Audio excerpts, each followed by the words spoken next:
What's up guys, Cole here, and today we are changing the brakes. Look at these.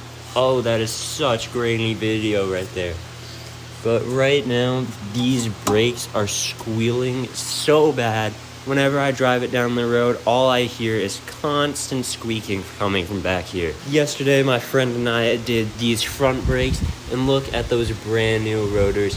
Nice and shiny. Got new pads in the calipers as well. She is ready to go with those front ones, and the rear ones are needing to be done bad. So grab your wrench and your favorite 14mm. Make sure it fits right on in there, and it does. Pop that on the wrench and get to cracking. And once you get that bolt out, all you need to do is flip this caliper upwards. Alright, so I am having a lot of trouble getting this caliper off. It is stuck in there, and there is ways to get it unstuck, but I'm just gonna skip that and head straight to the dustpan. If you want to get the caliper off completely so we can change the rotor, we need to go through the dustpan first. So grab your favorite 10mm and start working these bolts back here and back here. Now, this bolt back here can be an extreme pain to get out with a normal wrench. So I recommend getting one of these. It's a nice little elbow joint, so you can just stick it in here and crank away. Because I was not able to get this in there, or my even smaller one. So I definitely recommend getting one of these for this. Alright guys, we are back. Last time, I think I took off the dustpan shield, whatever the fuck it's called. And then I tried to remove this upper caliper bolt, which was completely stuck on there, so I had to recruit a friend to bring over a breaker bar to get that off. Because I tried to use this impact gun here and ended up breaking off my bit right in there. I've taken the collar off, I've took it apart, it still will not come out. So I'm kind of just gonna have to get a new one, hopefully not, but that's where we're at right now.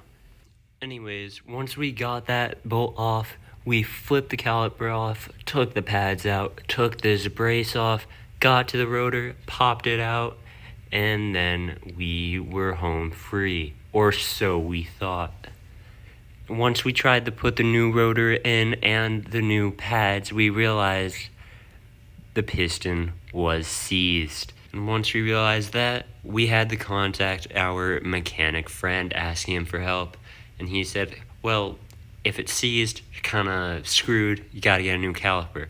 Or it may be one of the pistons that twists.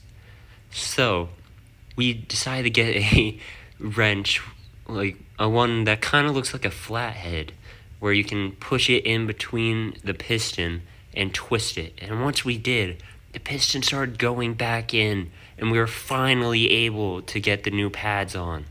And before I mentioned that these brakes were squealing so bad whenever I drove. And look at these pads. Look at how worn out they are. They are almost completely gone. They were constantly being pushed in, making contact with the rotor, which is why I was hearing that squealing. And for reference, the newer pads look something like this. They have a bit less wear on them, but they kind of look like that. When you're changing these rotors out, there are probably going to be screws in these holes here, unless the previous owner of the vehicle took them off.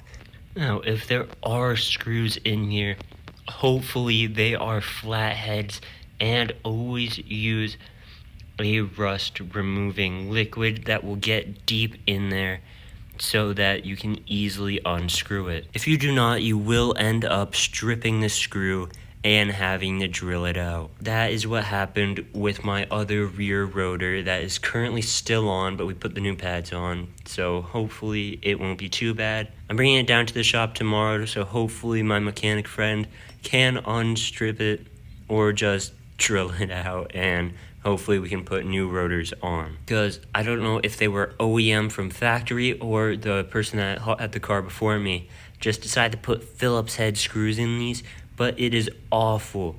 Do not put Phillips heads in these because they are impossible to remove once this rust starts coating over them. So guys, I'm sorry I wasn't able to completely record the entire process. Hopefully I was able to explain it a little for you guys if you were stuck, especially with those pistons being screwing types, not just pushing in.